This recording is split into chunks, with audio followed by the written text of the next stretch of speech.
There I was, 18 years young, fresh out of the nest, and plunged headfirst into the chilling waters of out-of-state college life. I had tasted my first semester of freedom, and I was high on the promise of May's embrace. My path was taking me home, pulled by the allure of my brother's wedding, back to family, back to familiar territory. I was an hour's journey from the haven of my dorm, with the vast road ahead stretching 3 more hours in front of me. Traffic flowed like a river, a thrumming stream of steel and rubber that vibrated along the veins of Interstate Y-40 in Tennessee. It was a bustling day, an unusual pulse of activity for this solitary stretch of tarmac. Life was as it should be until a specter emerged in my rearview mirror. It was a truck, hanging back a safe distance, keeping a pace with me like a stalking predator. Despite the glaring Tennessee sun riding high in the sky, the Phantom's headlights pierced through the brightness, their sinister glow reflected in my passenger side mirror, pulling my attention. Then came the flashing, sudden and insistent, a strobe light slicing through the afternoon haze. Was this a warning, I wondered, shrugging off my initial fear? Did this spectral trucker wish for me to yield my lane? I tried, moving to the side, but he clung to my tail like a shadow, not allowing any other vehicles to drive a wedge between us. The incessant flash of his lights was soon accompanied by honks and waves. My gut churned at this unwanted attention, but I chose to interpret it innocently. A worm of worry wriggled in my mind. Perhaps something was wrong with my car. It wasn't a wholly baseless fear. A week prior, I had discovered a hole in my tire, now repaired but possibly failing. I was terrified of a potential flat tire while cruising at 60 miles per hour. Thankfully, an exit bloomed up ahead, leading to the refuge of a gas station, a bustling oasis. I made my move, steering towards the safety of this populated place. As I rolled into the lot and parked by a pump, I felt my heart hammering against my rib cage. The trucker, like a relentless specter, followed me off the interstate, parking his beast in a designated truck zone. He started to disembark, so I hastily examined my car for any signs of damage. Finding none, I decided to refuel my car, even though its belly was already full from pre-trip feeding. The trucker ambled over as I swiped my card to pay for my unneeded gas. I had already dialed 9, one on my phone, my thumb hovering over the final 1, the uncertainty turning my insides cold. He approached my car, and seeing him up close, I realized he was older, in his late 30s or early 40s. He wasn't particularly muscular, but at around 170 pounds, he could easily overpower my 18-year-old, 125-pound frame. His opening line sent a chill down my spine. "Aren't you a purty thing?" My mind buzzed with images of various emergency escape plans, each more desperate than the last. I muttered a thank you, my voice a shaky whisper. He offered to pay for my gas, but I quickly declined. I had been raised to believe there was no such thing as free. Every favor demanded a return. He started firing off personal questions, prying into my life, a stranger seeking to unravel my secrets. An inner voice screamed, "Lie, lie like your life depends on it." So I spun a web of false answers around me like a protective cocoon, concealing my true identity and destination. After a tension-filled minute, my gas finished pumping. With a curt goodbye, I leapt into my car and sped away, leaving the specter of the trucker behind. I continued to watch him in my mirror, ensuring he wasn't tailing me anymore. Thankfully, he did not pursue, and he faded into the realm of memory, a phantom I hoped never to encounter again. But the seed of unease was sown deep within me. Whether the trucker's intentions were benign or malevolent remained a mystery, but his unwelcome attention marked my journey. I didn't report him to the authorities, a decision that filled me with regret later. His lingering shadow tainted my perception of all truck drivers. Some time passed, and there I was again, driving alone, returning to college from a visit home. The 2-hour journey was typically made bearable by music, my faithful companion on the road.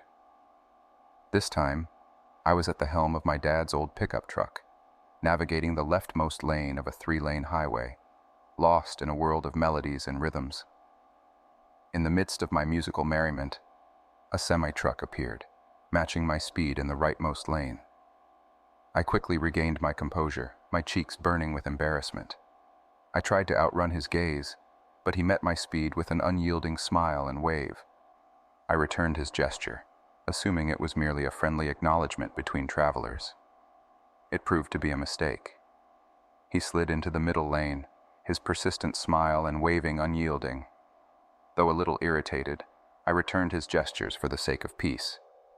After all, a semi-truck could easily crush my small pickup. My focus, however, remained on leaving his field of vision safely. My truck growled and grumbled under me as I pushed it to its limit, hitting a speed of 90 miles per hour in a desperate bid for escape. But the semi-truck on my right remained a persistent specter, matching my speed and smothering all hopes of escape. His maneuvers were those of a seasoned road warrior, effortlessly trapping me using other vehicles as barriers.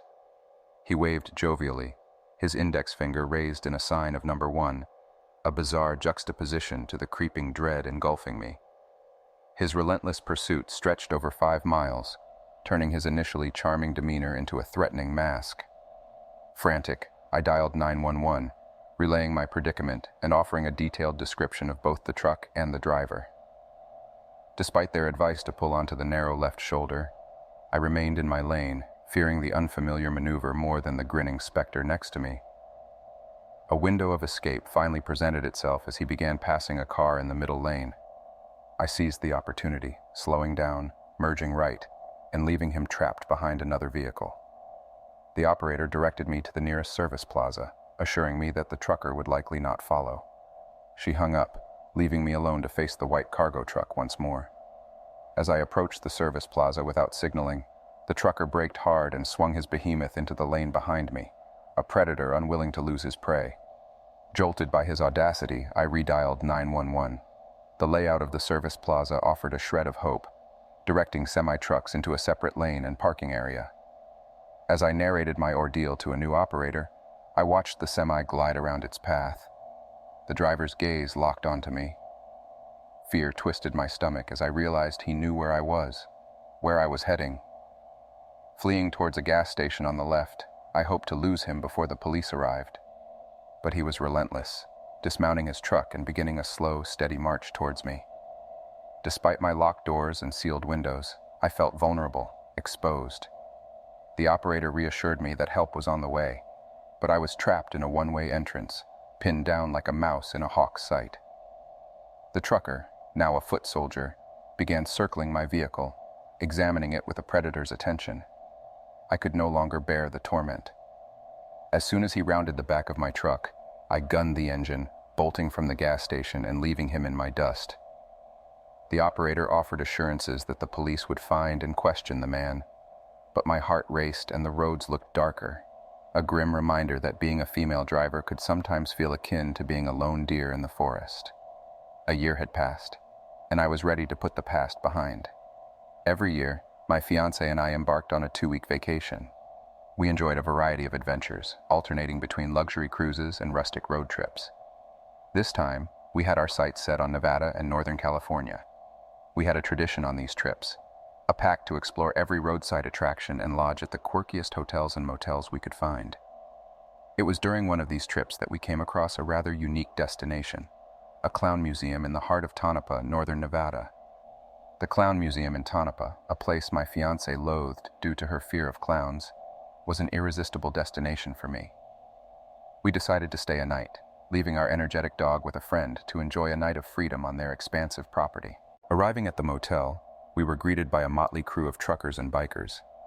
My fiancée, a police officer herself, stayed put in the vehicle while I went to secure our room. I was barely through the door when a strapping, flannel-clad trucker approached my fiancée. Emerging from the motel with keys in hand, I watched the confrontation unfold from afar. The trucker, her denim-clad form hunched at the driver's window, glared at me over a toothpick-stuffed mouth, questioning my ability to keep my fiancée satisfied. With a curt reply from my fiancée and a dismissive shrug from the trucker, the incident ended. Or so we thought. Later that night, we were startled by a series of knocks on our door. Each time, by the time we answered, the knocker had vanished. The next morning, our heart rates surged when a semi began tailing us on our route to pick up our dog. The familiar specter of being pursued returned, and as the truck closed in on our rear bumper, My fiancée dialed 911. Just as we swerved onto my friend's long driveway, 3 truckers emerged from the semi, the towering figure of our erstwhile antagonist among them. A standoff seemed imminent, but our friend, a survivalist enthusiast, appeared, brandishing his collection of firearms. A hasty retreat by the truckers followed, and we grabbed our dog, fleeing the scene as swiftly as we could. I've been a truck driver for about a decade, an occupation that has exposed me to a myriad of strange and uncanny occurrences. Though time presses me back on the road, I will share one of the most noteworthy experiences. This incident occurred early in my career, during a job to transport a collector's statue from North Carolina to Tennessee. As I crossed the state line into Tennessee, my truck abruptly died. Stranded on a dark highway, I attempted to call for assistance, only to find myself with no signal. As frustration set in, I noticed something peculiar. Time seemed to have stopped. Suddenly, an unnerving sensation of being watched washed over me. The source of this feeling, however, was not from the surrounding darkness, but from above. As a humming sound grew louder, I looked up to witness a sight that froze my blood. An enormous, silver-gray saucer hung in the night sky, a spotlight from its center blinding me. My vision blurred with white light and my knees buckled, sending me sprawling onto the ground. Regaining consciousness, a good Samaritan was propping my head with her jacket and an ambulance was on its way. Soon, I found myself in a hospital, being questioned about the incident. Unwilling to risk being labeled insane, I told them my truck had malfunctioned and I had fainted while inspecting it. I was soon discharged, and the next day, my truck was running smoothly again.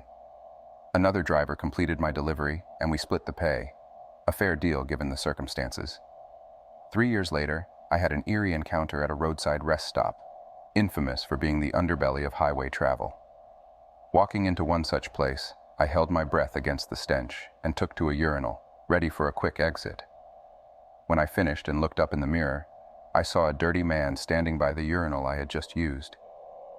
He looked like a hitchhiker, but there was an unsettling air about him. I quickly washed my hands and turned around to find the restroom empty. How he disappeared without a sound baffled me. As I turned to leave, I saw him again, this time right in front of me. His face was battered, bloody, and covered in mud. Startled, I slipped and fell, only to find him vanished when I looked up again. The creaky door of the rest stop would have betrayed any attempt at a stealthy exit. To this day, I can't help but think I had encountered a spirit. 2 more incidents I've kept to myself occurred later in my career. The first happened en route to Michigan. A man slumped over a guardrail on the road piqued my interest.